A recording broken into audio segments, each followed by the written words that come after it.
So if you think about Bitcoin as cyberspace, then the logic behind a Bitcoin strategic reserve is not so much you're storing up Bitcoin, it's really that you're taking control of planting the flag in cyberspace because the digital economy is going to be capitalized on Bitcoin.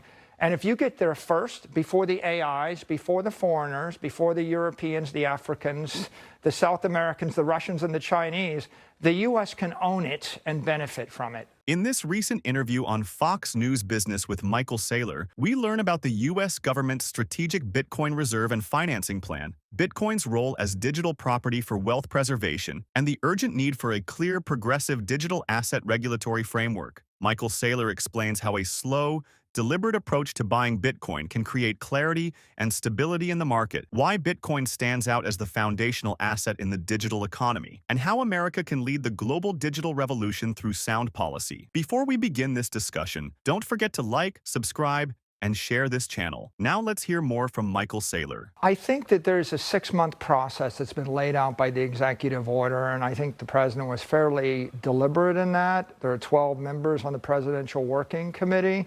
There'll be involvement from the industry, there'll be involvement from the Senate and from the House, and it's above my pay grade to decide how it gets determined, but the Lummis bill has laid out the idea of acquiring Bitcoin strategically over 4 years, just consistently day by day in order to reach a million Bitcoin target. Well, the most responsible thing would be to go slow and steady and deliberate with clear telegraphing and transparency so that the real key about Bitcoin is for people to understand that it's digital property. It's a savings account that empowers every single American to save their wealth and preserve it over time. And so what the government can do is to give clarity to the asset class and confidence to every American citizen so they know they have an alternative to gambling and the stock market.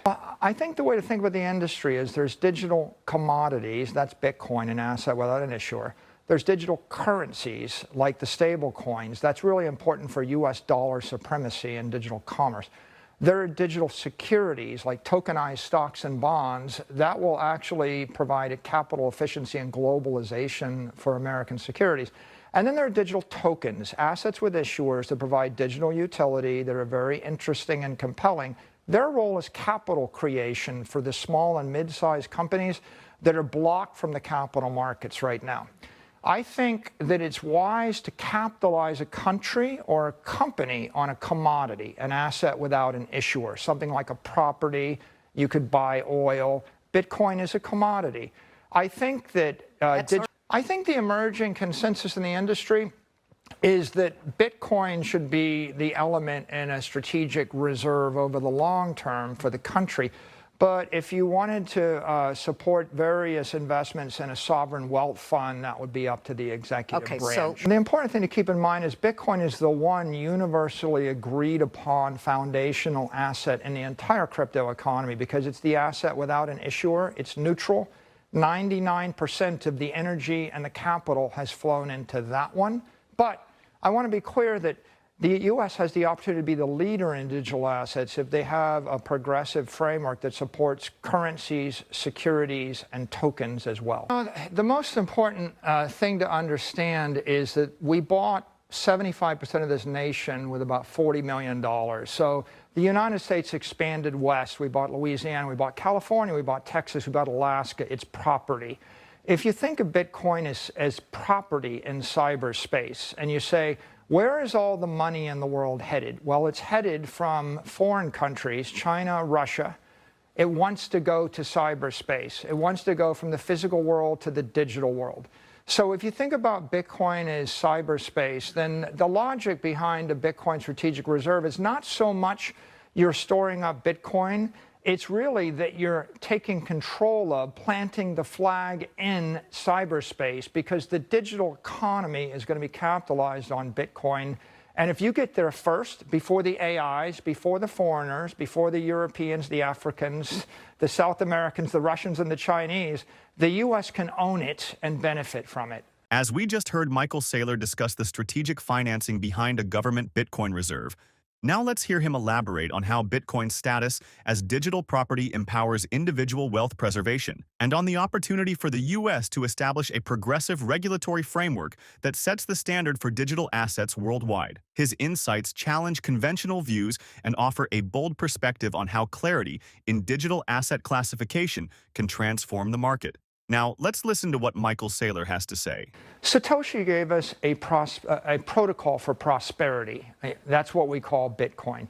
And it was a great opportunity for empowerment for 8 billion people. But also, there are 400 million companies that need it. There's also every country on earth that needs it. So it's logical that a country that is interested in economic empowerment and prosperity is going to adopt Bitcoin in the same way that a company like mine, in the same way that an individual would. I would say the number one thing is lay down clarity amongst digital assets, because there's a lot of conflict and confusion because people misdefine the terms currency, commodity, security, token. And then once you've laid out that framework, if you decide to buy cyberspace, buy it deliberately, progressively, transparently. And slowly, you said. Yes. Good to see. To watch the full interview, check out the link in the description. Michael Saylor shows us that a well-structured Bitcoin reserve isn't just about accumulating digital assets. It's about creating a stable foundation for wealth preservation and economic empowerment, while a clear regulatory framework can position the U.S. as a global leader in the digital economy. We'd love to hear your thoughts on these questions. How can a strategic Bitcoin reserve stabilize market volatility while fostering long-term growth? And can a clear digital asset framework propel America to the forefront of the global digital revolution? Thank you for tuning into Only the Savvy. If you enjoyed this discussion, please subscribe, like, and share our video for more engaging content exploring the innovative world of decentralized technologies. Thanks for watching. Help support this channel and receive exclusive offers from one of our partners located in the description. We'll see you on the next one.